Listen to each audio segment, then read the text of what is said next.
Hello. The Bhagavad Gita, Chapter 1, verse 30 to 36.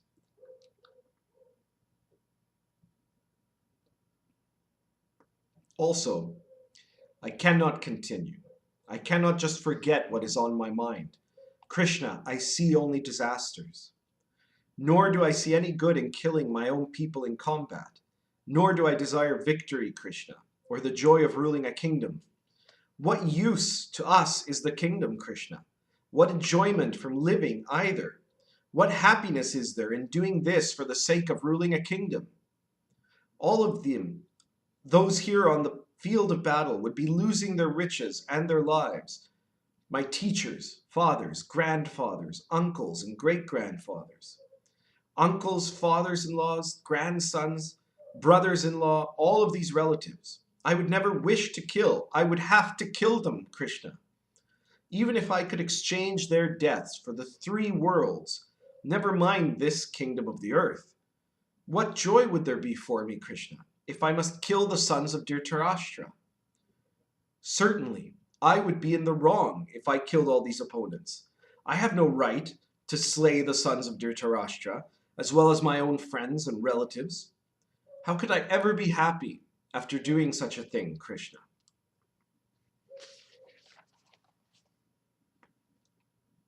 So what happens here, if you'll remember from the previous videos, Arjuna had gone over into the middle of the battlefield.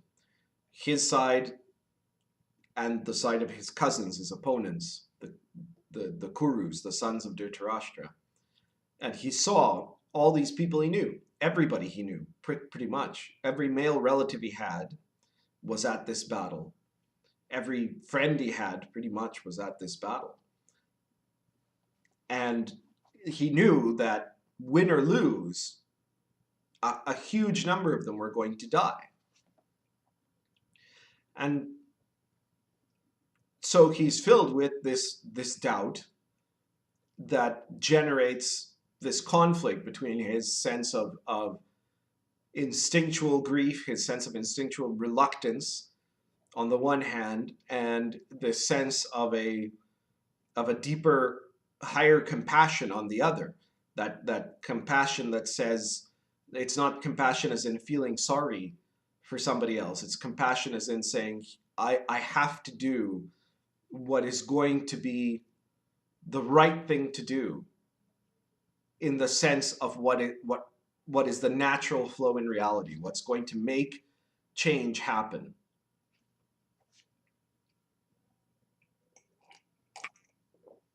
But before he can get to resolving that conflict, which takes the whole rest of the Bhagavad Gita, his first stage, as for many people, your first stage when confronted with an uncomfortable reality you don't want to face, you don't want to admit, is reaction. He reacts against it. He starts finding reasons and arguments why he can't do this thing. He can't go the way that the divine flow wants him to go.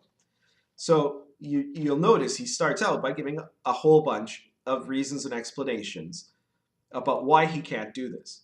And he starts by pointing out some of the things that he would think of as a motive to do it, and then rejecting this. Except, of course, this isn't the reason to do this fight, to fight at the Battle of Kurukshetra. He says, that he doesn't want to rule a kingdom. He doesn't even care if he had all the three worlds as a way of winning this battle. He still shouldn't do it because of how it would mean the death of so many people that are his own clan. This was a very important concept back then. The loyalty to the family. To kill a family member was an unspeakable taboo. And he was thinking of ruling a kingdom or being happy. Neither of these are actually what the battle is about. They're about determining the future of India in a way, and of the world, because it was a battle between us, the one side which represented consciousness and the other one that represented ignorance. But he's he's making these reasons to then say, to be able to then knock them down, to be able to say that he doesn't want these things. And of course, they might have been legitimate reasons to him because he's not seeing the bigger picture. He might be thinking in his current state, at his current level of awareness, he's thinking that this is a battle just about him and his brothers getting to rule the Kuru kingdom and not his cousins. And then he would therefore think that the point of this battle is to make himself happy. But in fact, that's not the point. And he's only going to realize that's not the point when his awareness gets to a level of understanding why this has to happen, what the real is. A lot of times, we're pursuing something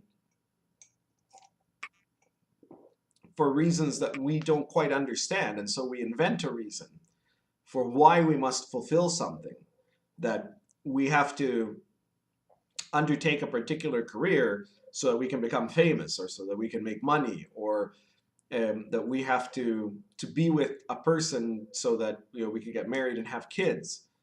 And in fact, there are reasons that could be well beyond this that are the real reason, and we end up focusing on something else, which then makes it possible for us to be led astray and to break away from this path that is our natural path. So you have to be careful what reasons you start creating to kind of justify your will, because sooner or later they can become excuses not to justify your will. You'll notice that he's making this big argument against Krishna, and yet Krishna hasn't said anything yet. He hasn't said a word. So Arjuna's jumping in before Krishna says anything at all to start to argue against him, because he already recognizes that he's in the wrong. He recognizes that there is something very important happening here. He doesn't know what. And he knows that Krishna embodies that importance, that Krishna, being aware, understands what's really going on. And since Arjuna doesn't, he's going to fight and argue against Krishna. He's going to debate with the guru because his ego is instantly reacting against the situation of being faced with a very uncomfortable truth. So he's giving all this counter argument to arguments that Krishna hasn't made to him and that isn't going to make to him. Krishna, once he does speak, is going to present him with a whole other level. He's going to knock down all of this logical construction that he makes, because this is the role of the guru.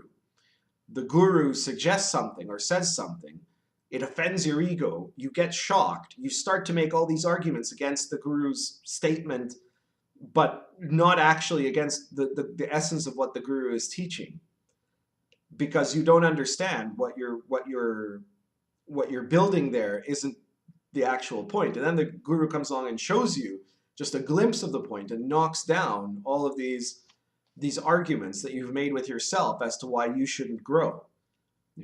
I sometimes say, argue for your limitations and you will have them. If you start viciously defending your smallness, then you get to stay small. But the guru gets to keep knocking at that smallness. So if you have a guru, sometimes it's not the case that you get to have your limitations, because you keep getting that foundation of your smallness knocked out from under you by a guru that wants to show you vastness. So Arjuna has reasonably seen the material consequences of what this battle will bring about. He knows that even if his side wins, there's going to be such a terrible devastation that the kingdom won't be worth having. The Battle of Kurukshetra would go on for 18 days, and by the end of it, almost everybody there, almost 2 million people, would be dead. There was just a tiny handful, about a dozen or so, of survivors, according to the legend. Everybody who was the rulers, the nobles, the great thinkers, the great fighters, the heroes, the builders, that entire generation of ancient mythical India was wiped out at the Battle of Kurukshetra.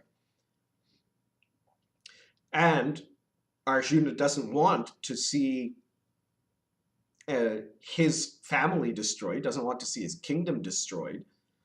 He's in that sense, he's thinking with not a higher compassion, but with a sense of trained compassion. But mainly he's thinking of himself. He's thinking of what he wants. He doesn't want to fight. He doesn't want his kingdom to be destroyed. And yet he knows he wants to have the kingdom. He just doesn't want to have the kingdom by fighting it. So what he's trying to do is impose a reality on the world. He wants to impose his vision of how reality should be on the world.